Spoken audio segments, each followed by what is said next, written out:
Hey everyone, and welcome back to another Plinky tutorial. Today we're going to be talking about generative sequencing. Now, if you follow this channel, you've probably seen some of the self-playing jams I've made using Plinky's powerful internal sequencer.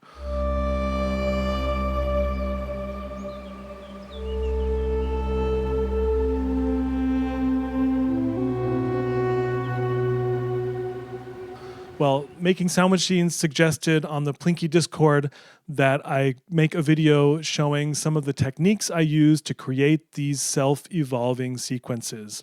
So today I'm going to show you how you can make one of those sequences yourself and also how you can interact with those sequences. In this video, we'll be doing a slower ambient style patch, and in a future video, I'll show you how you can use these techniques to create more rhythmic techno-style sequences. Now, all of the techniques I'm going to show you today can be used both on the original Plinky and the Plinky Plus, so grab your Plinky and let's start sequencing. If you like my video tutorials and jams, I would encourage you to check out my Bandcamp and Ampwall pages. All the music I've released there up until this point is name your price, so if you like what you hear, any contribution is welcome. Now, originally I wanted to make a mega tutorial covering all the features of Plinky's sequencer, but some of these features are still under active development, so I won't cover everything in this video. But for those of you watching who are still new to Plinky, here is a quick crash course on the basics of how to use this sequencer. If you're already familiar with programming Plinky's sequencer, feel free to skip ahead. The chapters are listed in the description of this video. All right, before we get started, we're going to do a little setup here. You can see here I am on preset 1 and pattern 1. This is a totally blank Plinky. There are no presets on it. There are no patterns or samples. We're starting really from scratch here. One thing I want to do before we get started is set the scale. So I'm just going to set the scale here to minor. We're making modular. Who doesn't love a minor scale? I just think it's going to be nicer. And here we go. To start programming your sequence, you're going to be using these pads here on the left side of your Plinky Plus. If you're using the 24 HP Plinky, your menu pads are going to be along the bottom row, but it doesn't matter. All the pads are the same on both Plinkies. They're just positioned a little bit differently.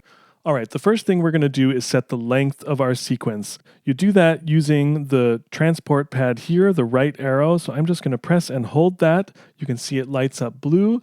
And you can also see that these top 8 pads on the top row are lit up. That means we have an 8-step sequence. You can, of course, also see it displayed here on the screen.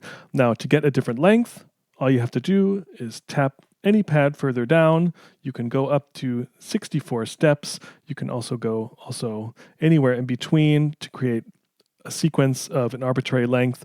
But for this demo, let's just start with 8 steps. Okay, so we've got our 8-step sequence set. Now you can see here that this pad here is flashing. That's step 5 of our sequence. For whatever reason, the Plinky is currently on step 5, so we're going to use the transport pads here just to get ourselves back to step 1 before we start recording.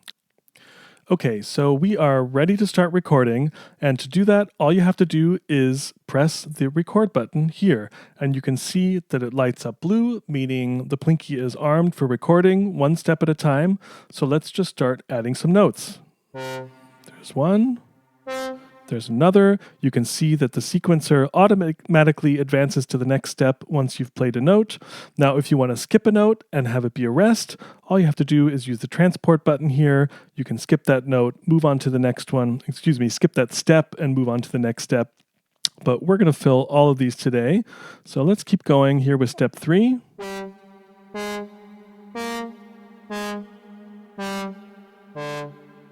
All right, that's all 8 steps. So we're going to turn off the record and let's just hear what we got.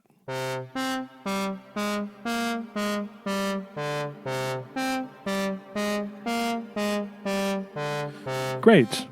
So let's stop that. So let's say you put in a note you don't like, or you made a mistake and you want to change it. You can navigate with your transport pads to the note you want. For example, I'm going to change this last note. Instead of a D, I want it to be an E flat. So let's hit record. We can see that last step is blinking, so we know we're on that step. Now I'm going to press the clear button, which is this X. So that step has been cleared and it's moved on to the next step. So let's go back to step 8. You can tell it's blank, and we're going to turn that into an E flat instead. There we go. So I'm going to tap record again so we stop recording, and let's play.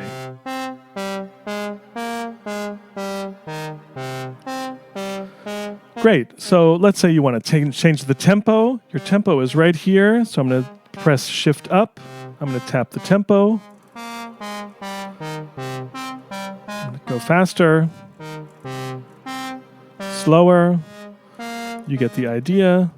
Let's go back to 120. You can also change the clock division if you want to change the speed that way. That's down here in the sequencer row. So I'm going to hit Shift down. I'm going to tap clock divide. Yeah, and so you can get as crazy as you want with that. So there we go.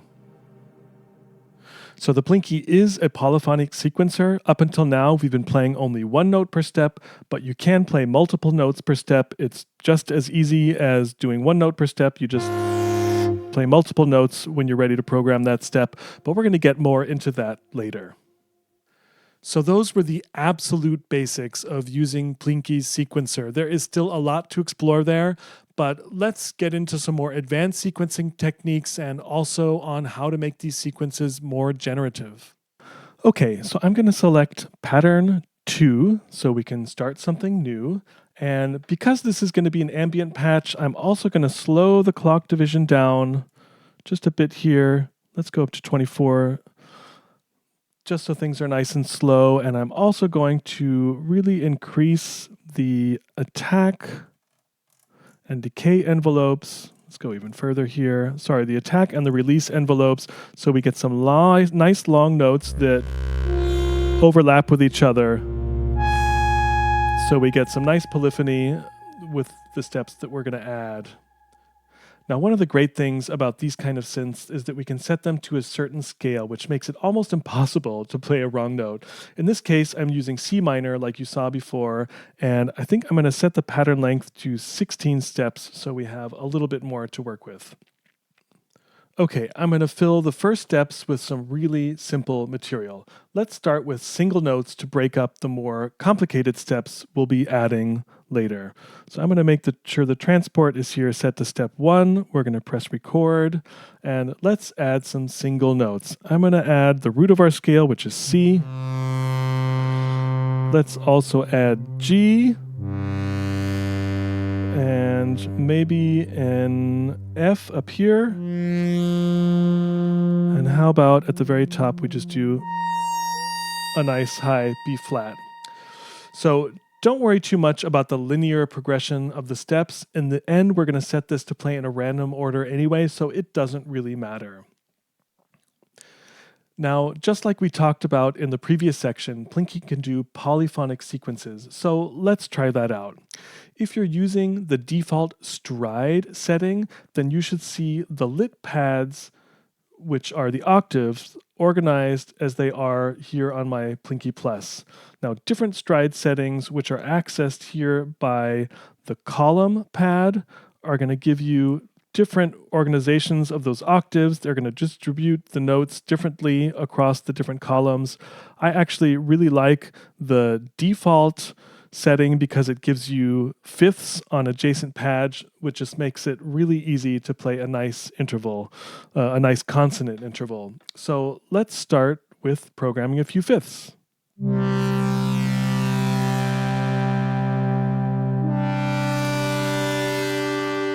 There we go. Let's try another one, which is maybe spread out over a couple of octaves. And maybe one more, let's say here.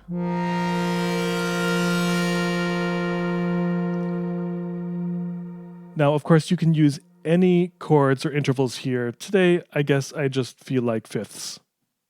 One of the really cool things about Plinky Sequencer is that it can record substeps, which means you can record up to 4 pitch substeps or mini sequences within a single step of the pattern. Now, the substep recording is one of those features of the sequencer that I mentioned earlier that is still under active development. In fact, if you go to the Plinky Discord right now, under the beta firmware thread, you'll find a lot of chatter going on about how to further develop this substep recording. So it's still definitely an experimental feature. And at this point, recording the substeps still is a little bit glitchy. I've gotten the most success with this technique by only recording 2 or 3 substeps, and it also seems to work best when using polyphony. As a side note, Plinky will also record up to 8 pressure substeps per step, so feel free to be expressive with your touch when you're recording these sequencer steps. This is especially useful when you're creating slow ambient patches like the one we're making now. So in order to record the substeps, you need to keep at least one finger on the pads at all times. I think that's why it works better with polyphony. Otherwise, the sequencer will just move on to the next step.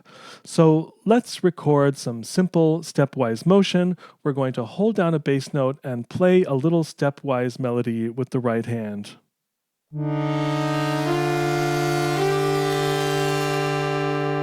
All right, let's use the transport pad to listen back and see if the Plinky actually recorded those substeps. All right, it's not exactly what we put in, but I think I'm just going to leave it the way it was. If you're not hearing all of your substeps, it could be worth it to adjust your attack or release envelopes. You want to make sure that the envelope has enough time to encompass all of the notes. One thing to also check is your gate length to make sure that gate is just also long enough to let all of the notes play. I also find when recording the substeps, it can help to have maybe a shorter envelope length by recording, but it still remains unpredictable. In fact, let's clear this step and see if we can get it to do what we want it to do.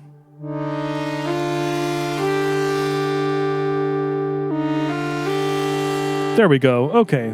I played a little bit faster and it picked up those substeps a little bit easier. So let's do another one of these using some different notes. And we'll do one more just going the other way. Using the left hand. All right, I'm not even going to check those. We're just going to keep going here. We're going to really mess with these steps later on when we add modulation. So it's possible these little motives won't even matter when things get glitchy.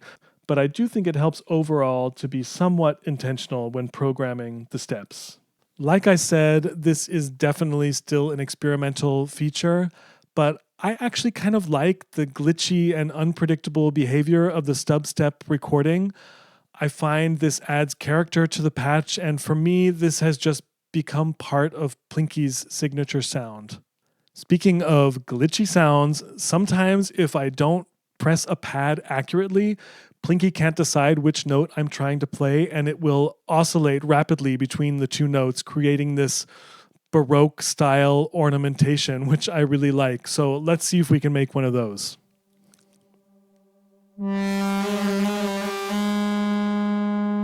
All right, let's see if it picked up that glitchy step.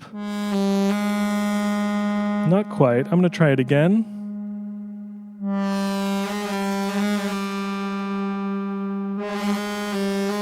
Yeah, that's what I like. Okay, now let's fill the rest of these steps with a little bit of material. Where am I here? Okay, here I am. I think for the last 4 steps, we're going to add just some chords. Oops, we got another glitch.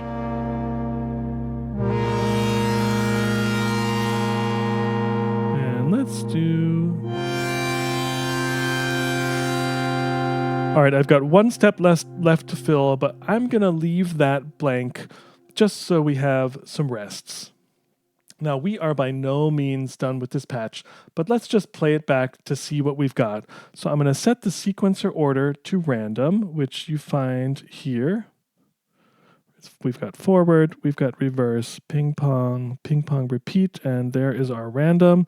So let's turn off record and see what we've got.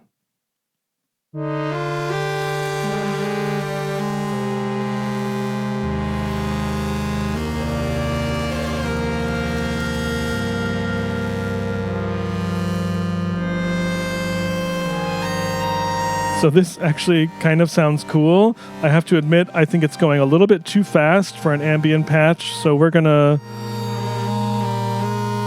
change the clock division to be a little bit slower. This is also a good point to check if any of the steps sound funny or maybe they just don't fit. If you notice something you don't like, you can easily just navigate to that step using the transport pads and change it. But I like where this is going, so let's stop this and let's spice it up with some modulation. One way to add variation to a sequence is to use probability. On the Plinky, we can do this using the chance pad. So setting this to any value less than 100 will mean that occasionally a step won't trigger and it will give us a rest. Now, you'll remember that we actually already added some rest to our sequence, so this step might seem redundant to you. You could certainly just fill up all your steps with material and then set the chance to something lower to get rests, but for whatever reason, I like to combine the two. I find it gives a little bit more unpredictability and also increases the chance of getting even longer rests. So let's set the chance here on our sequencer, again with the shift down pad, and here on chance, we're just going to set this to 90%. And that means 1 out of every 10 steps won't trigger and will be a rest. One important thing here to keep in mind is the gate length. Now right now it's set to 100, and for whatever reason that means that a skipped step based on the probability won't actually be skipped, it will be repeated. So all you have to do is set that gate length to something less than 100. I'm just going to set it to 95, and that'll make sure that the skip steps are actually rests.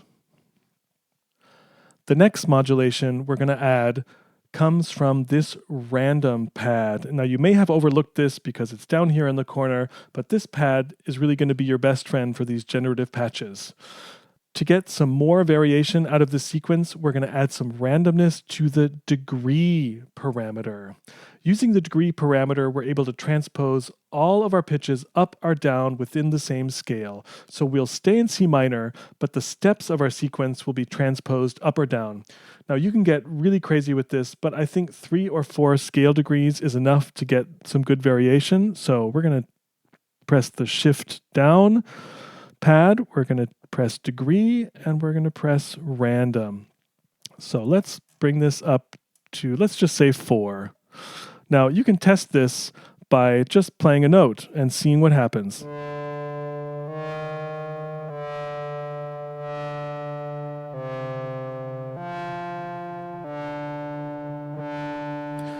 Yeah, pretty cool. So every time I touch the pad, there's a certain amount of randomness that comes into the scale degree, meaning even if I'm just pressing the same pad, I might get different notes. So now all of our programmed pitches, including the little motives, can show up in a transposed version, and it's not always the same notes. So like I said, the random pad gives randomness per step, but what if we used an LFO as well? The LFOs are not synced to the tempo, so this will give us even more melodic variation within the steps themselves. This one can also get crazy quite quickly, so it's best to attenuate that modulation, so you're only sending a bit of it to the scale degree. All right, so I'm going to patch the degree here to LFO X. And let's just give that a little bit of modulation. Let's put it at 10 for now. And we want to set the LFO-X shape, the shape to smooth random. We're going to set the rate of that LFO to very slow. Let's go all the way down to 90. Let's give it some depth so it's even doing anything. And now we should be getting... All right, I think we need to open up the attenuation here just a little bit more. So let's let's do it this way. We go to degree, and let's just give it a little bit more attenuation here. Let's put it up. Ooh, that's too much. No, we only want it to go up or down by 4 steps or so. So we're going to change the depth of the modulation here. There we go. I can see on the screen here that it's giving us a little more modulation. So let's see what we get with that.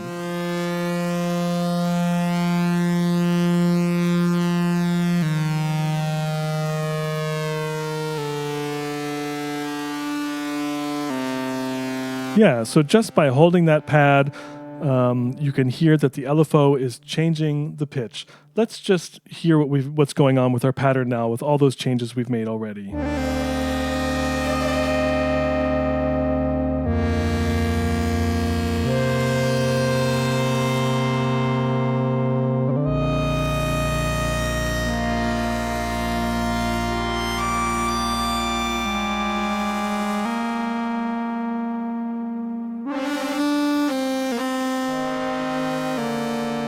Our glitchy pad.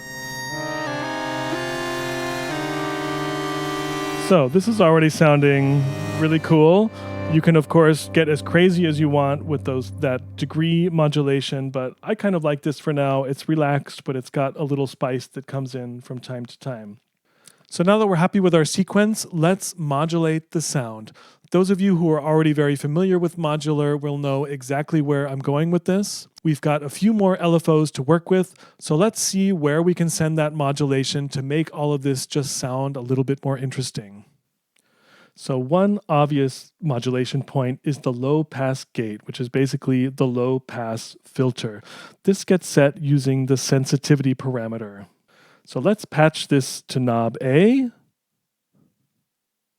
And we're going to go all the way up to 100 here. So now I can control that low pass gate just by turning the knob here. But modulator A can also be an LFO. So how about we add some subtle LFO modulation here to the sensitivity so it moves around a little bit even when we're not moving the knob. So we're going to go here to LFO A. We're going to set the rate definitely again to something really quite slow. We're going to go down to 86. Let's have the shape again be just smooth random. I like that. Let's give it just a little bit of depth so that it's not changing things too extreme. Now let's just play a note and see what that low pass gate is doing.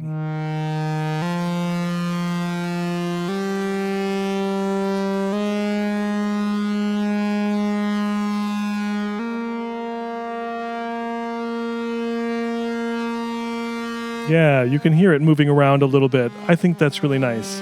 So that will change over time. Even if we don't move the knob, that'll already give us some nice movement to the patch.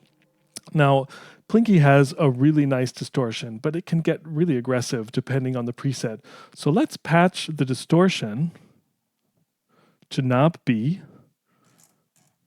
so that we can change that as we like as well.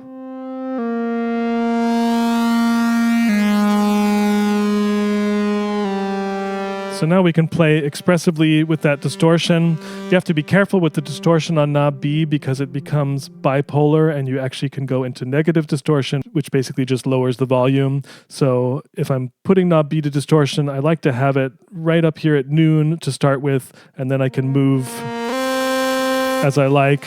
Now you could also, if you like, put a random LFO to knob B. Let's just do that so we get some movement with the distortion even when we're not moving the knob. So we're going to do shift down and we're going to choose again for B, we're going to go smooth random. We're going to make it nice and slow, maybe not quite as slow as the other things, so there's a bit of variation. And let's give it just a little bit of depth so it's not going too crazy. Let's hear how that sounds.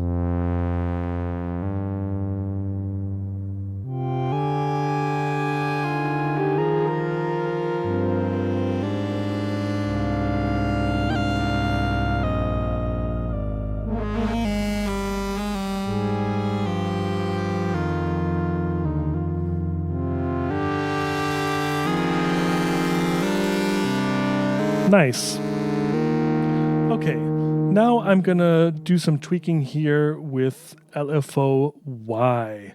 So what I'm going to do is also set this to smooth random. You can tell I just love this random modulation. And we're going to set the speed again to something quite slow. Let's go 80. And we're going to map LFO Y to the shape parameter. Now, if you've spent any time with your Plinky, you know the shape moves around the wavetable.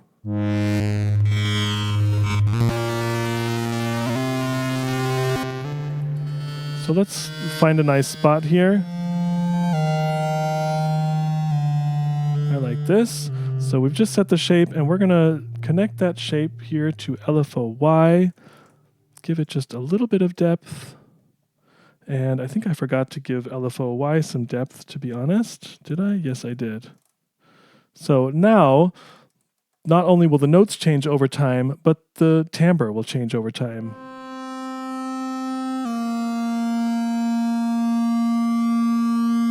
You hear that?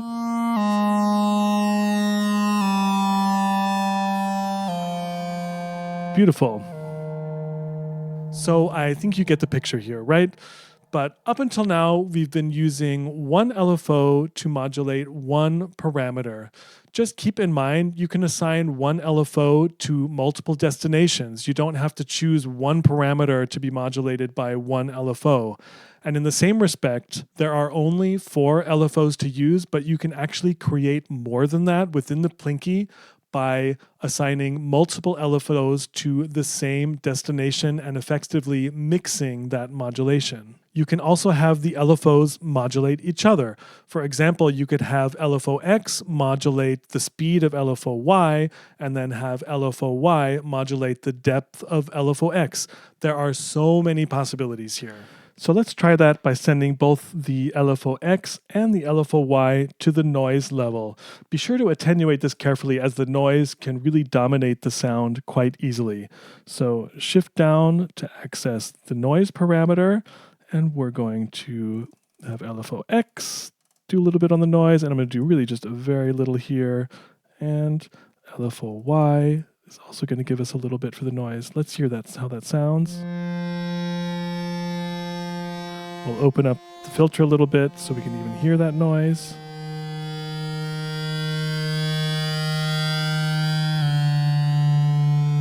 All right, maybe I was a little too conservative with my attenuation. I think it could maybe take even a little bit more.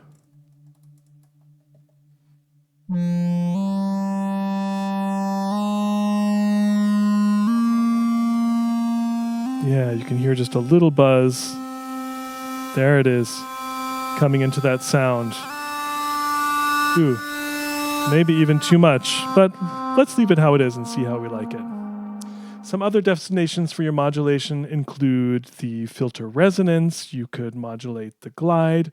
You can, of course, modulate the stages of your envelope and even the parameters for the effects. This is the fun part of creating these sequences, so don't be afraid to just explore and try things out. If you want to clear a modulation, like let's say you don't like the distortion, you can just navigate to that modulation. We were doing it with B, and press and hold the encoder, and the mod will be cleared. So now we freed up knob B to assign to a different parameter. All right, I would say our patch is ready. To close off this video, I'm just going to let the patch run, maybe make some tweaks and jam with it a bit. Be on the lookout for part 2 of this video tutorial, where I talk about using these techniques for more rhythmic techno-style sequences. Happy plinking!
you.